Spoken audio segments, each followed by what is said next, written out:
Hey, this is Gary Kay from rAVe Publications, and I am totally stoked and excited to be joined by one of the most important guys, if not the most important guy in the industry today, who just finished his first week on the job, Dave Labuskes, who's the new executive director and CEO of InfoComm, replacing Randy Lemke, who retired at the end of this past year. Dave, welcome. Thank you very much. It's great to be here. I'm stoked as well. It's good to see you again, Gary. It's great to see you. You and I have known each other for a little while, and I've been a great admirer of your work. I think that I mean, this is a great opportunity for people to know your background, and I'd like for you to start by sort of introducing yourself, because I think one of the things that you're going to bring to the industry that was a genius pick on the InfoComm's part in finding you as their executive director is the fact that you come from a segment of the industry that we are converging with now, and you already know that segment of the industry. So if you don't mind taking a few minutes to explain your background, where you came from, that I think would start us off on the right foot. Sure, happy to do it. Thanks. And thanks for your vote of confidence and astute judgment of character. Um, now, I am absolutely thrilled to be here at InfoComm. My background prior to being here was I had started the technology design studio at RTKL, which is one of the fifth to sixth largest architectural engineering firms in the world. I joined them in 1999 when doing structured cabling systems design was a boutique service. And we added that service on as part of the mechanical, electrical, plumbing, the MEP studio that had already existed at RTKL. Over the course of the last decade and a half, obviously technology has changed. Structured cabling as a specific discipline, as with all disciplines, became less of a boutique and more of a standard service. And we followed the path of technology, and I added audiovisual design services to the studio. We added electronic security and safety design services, acoustics, wireless communications, medical communications, really following and or trying to stay slightly ahead of the convergence of all of these communication devices onto an IP backbone. Prior to that, I was a CIO. I was had my own firm for a period of time doing IT consulting, doing project management, software implementations, that type of thing. So my whole career, really, all the way back to the late 80s, has been focused around technology. I bumped into InfoComm, quote unquote, bumped into InfoComm back in the early 2000s. At the time I was, and really until I left RTKL, was very active with BIXI, another association focused in on structured cabling and the information transport systems industry. And in that organization, as a volunteer member, I was chairing their Technical Information and Methods Committee. And that's the committee that's responsible for all of BIXI's technical publications. That includes the TDMM, the Outside Plant Design Reference Manual. Ultimately, by the time I left BIXI, I think we were publishing somewhere around 9 different reference manuals that are used in specs throughout the built environment, really around the world. In I think it was 2003 or 4, part of what BIXI was looking at was developing an audiovisual design reference manual. And in my role as the chair of the committee, we looked at, do we try to develop this as a new wheel, or do we approach what at the time, and I obviously believe now, is the leader in the industry, and look to InfoComm to joint venture with us. And so actually that's when I first met Randy, and then also Melissa Taggart, our Senior Vice President for Education and Credentials, as we started negotiating, me on behalf of BIXI and them on behalf of InfoComm, on putting together a jointly published audiovisual design reference manual. Having audiovisual designers within my studio, obviously we invested in InfoComm as members, and looked to the industry association as a resource for us. When I heard about Randy retiring, and then saw the search committee's publication on the job description, I prior to that, certainly hadn't really planned on ever leaving RTKL. I'd been there for a long time, had a great career. It's a great organization, loved the people I was working with, and had opportunities to do consulting on projects all around the world. And so it was a pretty amazing gig, and it was one that I just really hadn't anticipated leaving. But when I started looking at the InfoComm CEO spot, it really presented me with this possibility of aligning what I love to do from a technology perspective and what I love to do from an association membership volunteer perspective, and actually get paid for doing both of those at the same time. And so I threw my hat into the ring, and it was an extraordinarily rigorous process. It went on for the better part of last year. I think that's a reflection on InfoComm itself as an association, and Randy as an individual, in regards to the fact that I think there were hundreds of people that expressed interest in the position at the beginning, and I really, it's sincerely am thankful, and in some ways still amazed that I'm sitting here at this desk today talking to you about this. But everything seems to be proving itself out, that it has been a great decision. I wouldn't suggest to anybody that I am an audiovisual design consultant expert. I mean, I ended up being in a role where it was my responsibility to look at all of these specialties, hire people that were 10 times smarter than me and have them be the consultants, and build a business around consulting in the technology environment. So ultimately, that business was moving information from point A to point B, just like electrical engineers move power and mechanical engineers move energy. Our job and our role in the built environment was to help an owner identify what information they needed to move, how they wanted to move it, what impact the movement of it was, and then ensure that at the end of the day, when they opened the door, they could get it from point A to point B.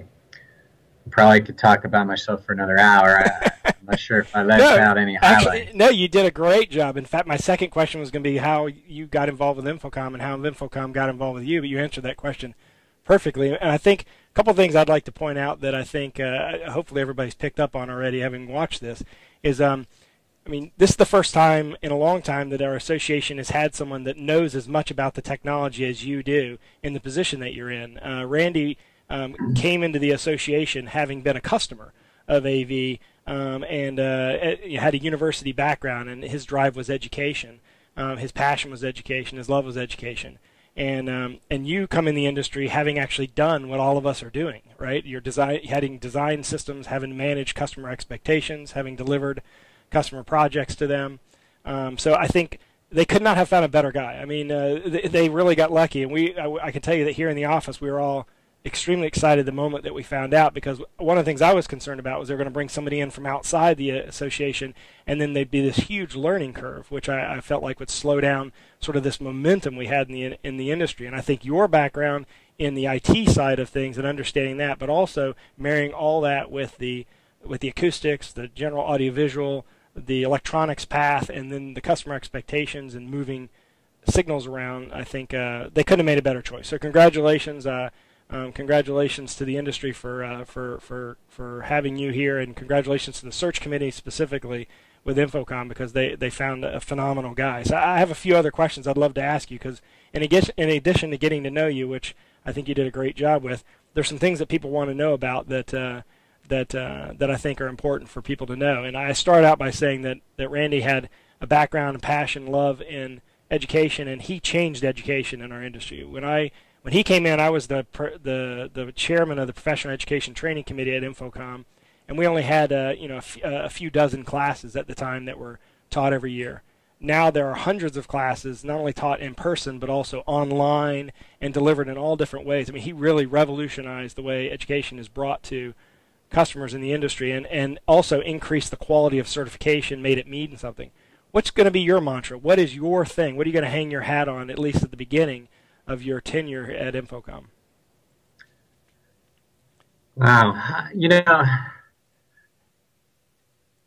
I'm not sure I know an answer to that. I'm not sure I'm ever going to want to answer that question, only in that it's not really about me. I know there's a responsibility as CEO, as leader of the organization, as an organization that represents the industry, to have opinions, to have direction. You can't lead if you don't have vision. Nobody will follow you if you don't know where you want to go. Yep.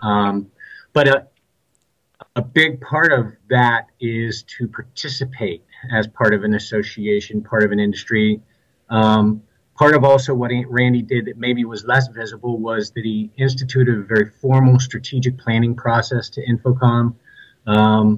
That was done really so that there would be a framework to work from and to build from and to identify where do we take these resources and how do we most effectively use them. I've probably talked to 200 people in the last couple of weeks, and I probably have 200 different suggestions on what we can do and where we should go. The board of InfoComm had initiated the strategic planning process at the middle of 2012, last year, and then intentionally stopped it after reaching a draft stage sometime early fall with the intention of letting me be a part of the finalization of that process. Yeah, that makes sense. Really, they had two choices: finish it and then hand me a plan that I had nothing to do with and say, go do that, or let me come in to a process and influence that plan. We're literally this morning had some initial conversations to look at when and how can we finish that up, put a bow around that, and then use that to guide us forward. And I think we're going to have that done by the middle or end of April. What I can tell you sort of at broad scope, so it's not done. Right. So what I'm sharing is sort of draft and initial discussions. But I think what we are looking at as an association is an emphasis on bringing the technologies together that are needed to bring together to give our clients, to give our consumers, whether that's a building owner, a business owner, a hospital facility, whatever the vertical market is, to give them a complete solution. That doesn't mean to be the center of the universe. I think there's a distinction there between sort of the megalomania of we will be at the center of all things technical. But at the same time, it can't be as soft and squishy as everybody will hold hands and sing Kumbaya together and we'll have a magical solution for the owners. So I think we're in a position as a successful association with well-respected individuals in the industry. That the bench here is amazingly deep, well beyond Randy. Yeah. That we can leverage all of that to look at what are the solutions that our clients need, and how can we as an audiovisual industry association influence or drive the rest of the industry towards those solutions. I know that sounds very high level. Obviously, some of it's strategic plan, some of it's because it's draft and it's not finalized, and I am learning how to not say anything I shouldn't say. I'm going to try to get you to say something you're not supposed to say, though. I know, it's your job. Your job is to get me to say that, and my job is to try to duck it. So is Betsy sitting right behind you'll you? Learn. It's easier for me to just be upfront about it. Yeah. I think a lot of what our strategic plan for the next few years is going to be focused on figuring out what the definition of audiovisual is. There's easy ways of defining audiovisual. It's the intersection of machines with human beings. Randy was always fond of commenting about, at the end of the day, regardless of the device, ears and eyes are analog devices. I think there's a key part of the truth in that, and there's a key part of a definition of AV in that. But if we ignore the transport, if we ignore the movement of that information to the transmitter, the transmitting device, then you end up being an artist rather than being a discipline. Right. There's many in our industry that see themselves as artists and are artists. No, they definitely are. You're right. But I don't know that we can have a multi-billion-dollar global industry that's based on that artistic part of our profession. It has to also work, and that requires engineering. So maybe that's part of what I would want to leave is sort of this continued marriage between art and engineering. I think that's actually really good. I was actually going to kind of pull those two together out of the statement. I think that's exactly right. And I think you're in a kind of a unique and lucky position because Randy left the association in much better shape than he found it, and it made it a lot easier for someone to come in like you. I think that what we are all hoping for in them picking a new executive director was they were going to pick somebody who really knew what they were doing and hit the ground running. And obviously you do, and you are, even though you've only been there a week. I guess you'll be going over to the ISE show and then trial by fire for sure, because you'll be staying in the middle of the world's largest AV show in Amsterdam, and it's going to be a phenomenal show, and it'll be exciting to see that because that did set a lot of records last year, and I fully anticipate it'll set every other record this year that it didn't set last year. So I do have a couple other questions, though.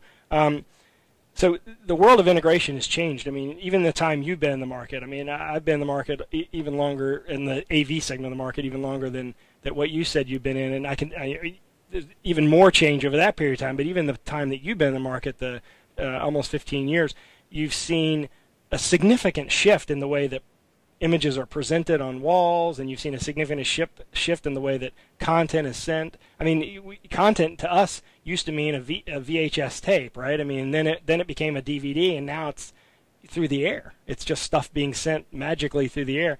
I mean, we're seeing a convergence with the IT market. We're seeing consumer electronics driving a lot of the technologies that we're adopting in the AV channel now.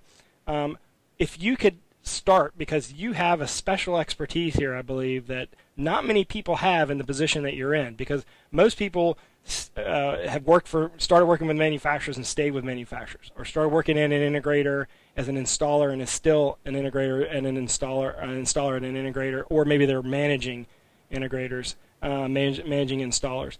Some started in sales at a dealership. Now the dealer's bigger, and they're maybe the sales manager. But you started in a firm that had to do a little bit of everything. I mean, you're sort of like the Swiss Army knife of AV, that also, by the way, your firm did a whole lot more than just AV. And now you're sitting at the top of the AV world. I mean, you're the guy. If you could give a few pieces of advice to the AV integrators for 2013, because everybody's a little worried because of the economy, but if you could say, you know, these are some things that you would focus on for 2013, whether it be vertical markets, whether it be technology, whether it be education. Could you give us a few of those nuggets right now? Sure. And I'll try to do it succinctly. One of the markets that my group was very successful in breaking into years ago was the healthcare marketplace. And I would have thought it was actually easy to break into that market because RTKL, as an architectural firm, had a very large presence in that industry, and we actually had a segment or a business unit in the company that had an international reputation with regards to medical equipment planning. And so it seemed to me that I had all of these tangential head starts that should have allowed me to walk right into the healthcare marketplace. And I met with enormous resistance internally from the experts that were in the firm, telling me that there was no way I could break into that marketplace. And my argument, and there's a point to this, my argument to that was that electrons don't care whether they're in an intelligence community headquarters or a corporate headquarters, a house of worship, or a hospital. An electron or a photon have predictable methods of moving from where they are to where they need to get to.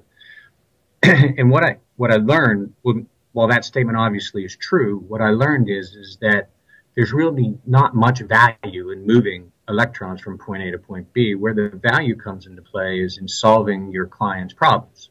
So in a healthcare environment, if you don't understand patient care, if you don't understand the quality of care, if you don't understand the competing motivations and influences of a physician or a patient's family or a staff member or a nurse, you can't design technology or integrate technology effectively in that environment.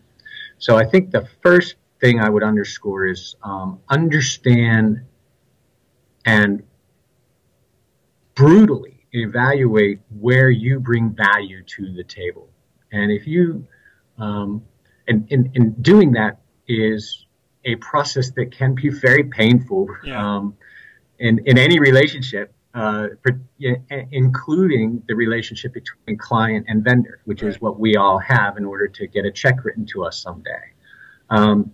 And I think what you're alluding to is how that value has changed. The value used to be that we could get the box into the client's office, and nobody else really could get that box into the office. Now, you're right. That part of the value chain, if you want to use too many business cliches in one sentence, that part of the value chain has become almost unimportant. It's been commoditized. Right. What is of value now is understanding your client's problems and finding a solution.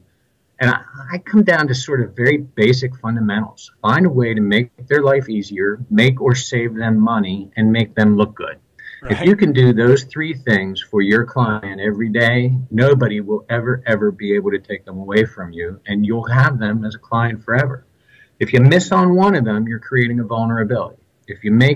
You could do great work for them, but if you're a pain in the butt to deal with, then they're going to find somebody that they'd rather work with. If you cost them too much money or you don't save them money, then it doesn't matter how much they like you and how happy they are to hang out with you. They're not going to have a long-term relationship with you. Yeah. So if you break it down to those three basic fundamentals, how do I make your life easier? How do I make you look good, which nobody really talks that much about, but I think is real.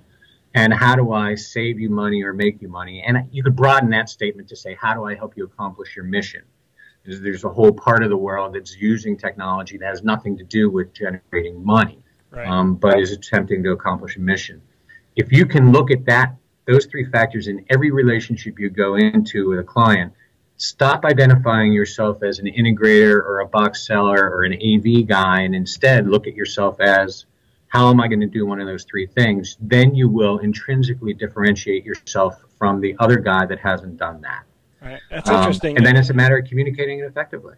Right. So basically, that's phenomenal advice, actually, because ultimately you're going to what you need to try to do is give them whatever they need, make sure it works properly so that they don't lose their job, and give them job security that it's going to work properly, and also solve their problems. I mean, that follows through with everything, regardless whether it's AV or not. Even if they need something that you don't provide, you find that expertise and connect them together with who does provide the expertise, because then they're always going to turn to you for everything they need. So that is actually really good advice. I think your philosophy is right on there, and I think that would be a great thing to sort of kick off people getting to know you as you start traveling around, for them to see that philosophy from you, because that's exactly what an organization like RTKL does.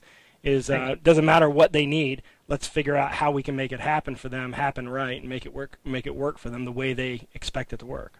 So I just weighed in yesterday on a conversation thread that was taking place on one of the bulletin boards, and I used to talk about the fact that the greatest blessing and curse that we as technology consultants had at RTKL was that the architects had no idea whether we were really good or really bad. So that's a blessing, because if we messed up, nobody really knew whether or not we'd messed up or not. They had no idea what we did for a living. Right. But it's a curse because they didn't know whether or not we were really good at what we did, and being really good costs money. I mean, you have to invest in people. You have to spend money as a business owner to be good. So then it comes into your obligation as an owner to be able to communicate effectively what good means to your clients, so that they value it and they're willing to pay for it. Otherwise, you can't do it. You end up commoditizing yourself. You can't be good. You can't invest on differentiating yourself in a quality level and deliver things at low cost. Right? I had a friend that used to say and there's cliches out there, but I had a friend that used to say, we have had a sign that said we have low prices and high quality, and under it said take your pick. Right? You can't do both. You just cannot long term have a sustainable business model that does both of those. Right. No, you're absolutely right. I mean, that's the differentiator, and that's the problem that with a lot of the big box retailers right now, is that differentiator isn't defined very well. So last question, because I know that you got a lot of stuff you're going to be looking at, and you've only spent a week there, and hopefully I'll have a chance to, if you'll give me 10 minutes at ISC, that'll have given you another couple of weeks to be in the job. If you'll give me 10 minutes, I'd love to interview you at ISC. But But InfoComm membership, I mean, everybody who's watching this should be an InfoComm member if they can be. Not everybody can be an InfoComm member because you don't have memberships for every possible category that might exist. For example, but everybody should be, whether they're a member of InfoComm, they should be involved in InfoComm and should be attending the show and should be paying attention by going to infocomm.org, infocomm.org, because there's an amazing amount of educational information, membership directories, news about what's going on in the association and with the shows, and also you can register for the show there when that opens up. But do you see any sort of change in InfoComm as an association in the way that you have membership structured right now, or have you had a chance to even look at that yet? I think you're probably asking that question at a higher level than what I'll start answering at. The start answer is we actually just restructured all of our membership. We had, and this was done before I joined, so this is something that I learned, is that I think we had somewhere between 10 and 15 different types of membership at InfoComm, and effective January 1st this year, we have two. We have an associate member, I think they're referred to, and a member. And really what it is either a business member or an individual member. We are very lucky as a business or reflective as an association, the business part of our association, in that we have lots of sources of revenue, and membership dues is only one of them. And rather than have membership dues be a barrier to people being a part of the association, we wanted to make it really very simple. And at the same time, we're always setting our own definition of value by setting the price that we charge for our products. In this case, one of our products is membership. I think that as we expand our participation in these other industries, as we look at how can we help to drive that total solution we were just talking about for our clients and for our members' clients, I think there will be a broader group of people that join the association. We're very happy at this point. We have, I think, about 35% of our attendees at our shows are end users, which is a reflection of a migration from this forum where manufacturers meet dealers, meet distributors, meet integrators, to how can we help the consumers of this technology understand what it is and understand what the overall value solution is. I know that I started to talk in esoterics there, but if the solution is more than a audio reinforcement or more than a video display, but it also includes IP backbone or includes a physiological monitor or an IV pump, then to me it would be easy to see that those people that are using those other devices are going to find value in gaining access to the resources that InfoComm has available for them. I don't know that we have a core market change, because I think the other risk is that if you try to be all things to all people, you end up being nothing to anyone. Right. And so I don't see us trying to redefine ourselves as the technology association. What does that mean? Mm-hmm. It's just too broad. You lose the ability to be able to decide what you are going to do and not do. But it's hard for me to imagine, and regardless of the interface between man and machine, there still is that interface. And that interface is going to involve eyes and ears. And eyes and ears are audio and video. And I think that aspect will never, I just don't know, how can that go away until we've evolved beyond those receptors as organisms, as biological organisms. That piece has to stay. So I think we can define the industry as the piece that makes that the most extraordinary. And I think there's been some movement. We've had some discussions within InfoComm about talking about the extraordinary experience and how do we as an industry ensure that there's an extraordinary experience for the consumers of our product or our discipline. And some of that extraordinariness is in making it invisible. Think about the amount of tech, as you know, think about the amount of technology involved in just this conversation. Right. And how much of that is stuff we don't need to think about. You and I are both old enough to remember typing in ADDT to get a modem to dial tone rather than pulse, right? Yep. So now we can click and have our computer beep, and we can have this kind of conversation. That's, I think, going to continue to evolve. Our industry association will continue to evolve, and as it does, there will be pieces of other industries, other disciplines that are going to be interested in what we do. Right, and so therefore, you are open to obviously entertaining all the different segments of vertical markets that can participate in the AV market.